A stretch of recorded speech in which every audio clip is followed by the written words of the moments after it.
आपण सध्या भंडाऱ्याच्या खोकरला येथे आहोत आणि आज शिवजयंतीनिमित्त आमदार नरेंद्र भोंडेकर इथे आलेले आहेत आणि काही दिवसाआधी या खोकरल्याच्या शिवस्मारकावरून वाद निर्माण झालेला होता।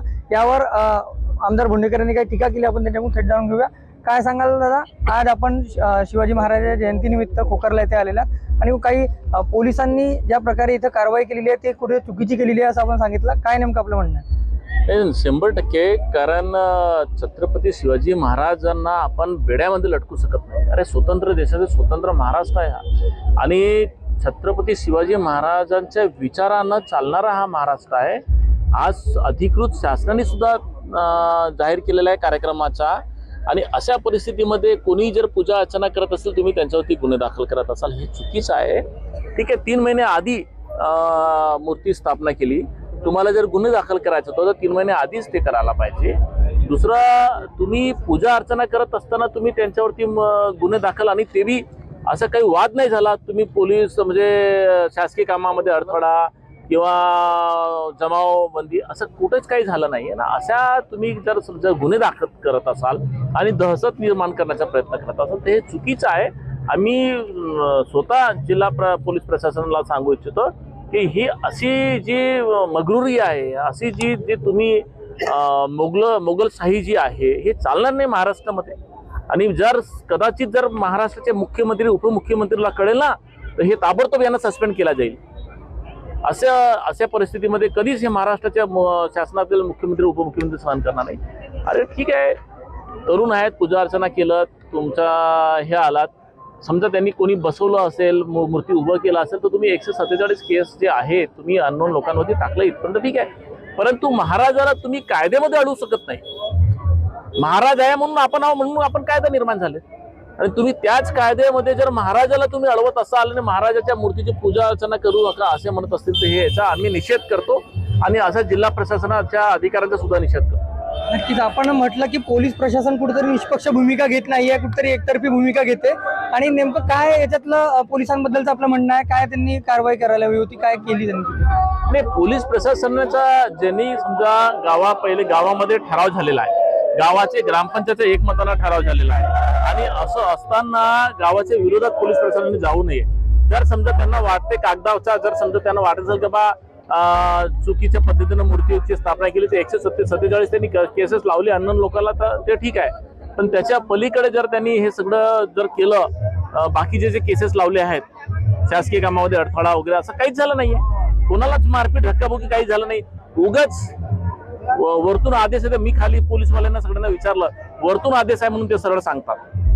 कारण इथे बसले पोलीस कर्मचारी आहेत, त्यांची सुद्धा कोणाची इच्छा नाहीये, परंतु वरतून आदेश आहे की यांच्यावर हे ठोका ते ठोका, दहशत निर्माण करा, पूजा अर्चना नाही करू नये, अशी जी प्रवृत्ती जी आहे ना त्याचा आम्ही निषेध करतो। आणि आपण सांगितलं 10 दिवसाच्या जो बाळाचा प्रकरण आहे त्या प्रकरणात आपण सांगितलं की पैशाची डिमांड करण्यात आली, नेमकं कोणाकडून डिमांड करण्यात आली, काय कोणावर नेमका आपला आरोप आहे? मला काल परवा आपल्या मीडियाच्या माध्यमानं सुद्धा आणि काही लोकांच्या माध्यमानं मला माहीत पडलं की जो एक वाजपेयी नावाचा डॉक्टर आहे, वाजपेयी नावाचा डॉक्टर आहे, जे काही गोंदियामध्ये घडलेले केस आहे ते मुख्य आरोपी तोच आहे डॉक्टर, त्याला सोडलं आणि बाकीच्या लोकांना गुन्हा दाखल केला, पोलीस स्टेशनमध्ये टाकलं आणि त्याला सोडलं आणि त्याला सोडल्यानंतर त्यांच्यावरती अंदा आतमध्ये करायला पाहिजे, गुन्हे दाखल करायला पाहिजे, तो त्यांना सोडण्यात आला आणि माहिती मिळते का त्यांनी जे स्वतःला काटकूट केला आहे त्याच्या काटण्याच्या मागचा हेतू होता, त्याला 5 कोटीची डिमांड करण्यात आली होती, तो 2 कोटीपर्यंत द्यायला झाला होता तयार, पण 3 कोटीचा डिमांड होता ते पूर्ण झालं नाही म्हणून त्याला अजून संधी दिली की तू विचार कर, तर शेवटी त्यांनी स्वतःला कापून टाकला। असे मला नाही सांगितलं पण लोकांकडून माहित पडला। तर मला हे म्हणायचं आहे की एवढी मगरुरी का, एवढी ही लेवल का भंडारा जिल्ह्यामध्ये हे पहिल्यांदा सगळं होत आहे, असं नको व्हायला पाहिजे।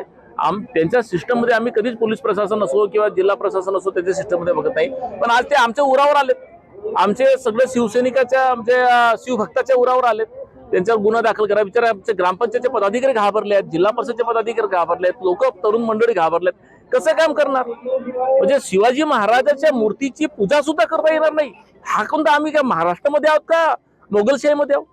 या सर्व प्रकरणात नेमकं चुकीचं होतं आपण बोलता, कोणामुळे हे होतं आणि काय झालं पाहिजे, कसं काय आपली नेमकी मागणी आता? जिल्हा प्रशासन, पोलीस प्रशासनचे जे अधिकारी आहेत, हे वरते बसलेले जे मोठे पदाधिकारी आहेत, कारण खाली विचारलं तर वरचा आदेश आहे म्हणतात, तर हे जे वरती बसले यांचा हा जो सगळं घोळ आहे आणि यांनी ताबडतोब हे जो सगळं दंडुकशाही आहे ना, हे शिवभक्तांना पूजा अर्चना करू द्यायला पाहिजे. हे पोलीस प्रशासन लावून गुन्हे दाखल करणं हे ताबडतोब थांबवायला पाहिजे. तर याच्यापेक्षा मोठा उद्रेक ह्या जिल्ह्यामध्ये झाल्याशिवाय राहणार नाही. नक्कीच पोलीस प्रशासनाने कुठेतरी एक भूमिका घेऊन हे सर्व प्रकार होणारे आहेत हे थांबवले पाहिजे. शांततेत वातावरणात सर्व सांभाळलं पाहिजे, नाही तर उद्रेक होईल असं मत जे आहे आमदार नरेंद्र भोंडेकर यांनी व्यक्त केलेलं आहे. रुपेश सपाटे, TV9 मराठी, भंडारा.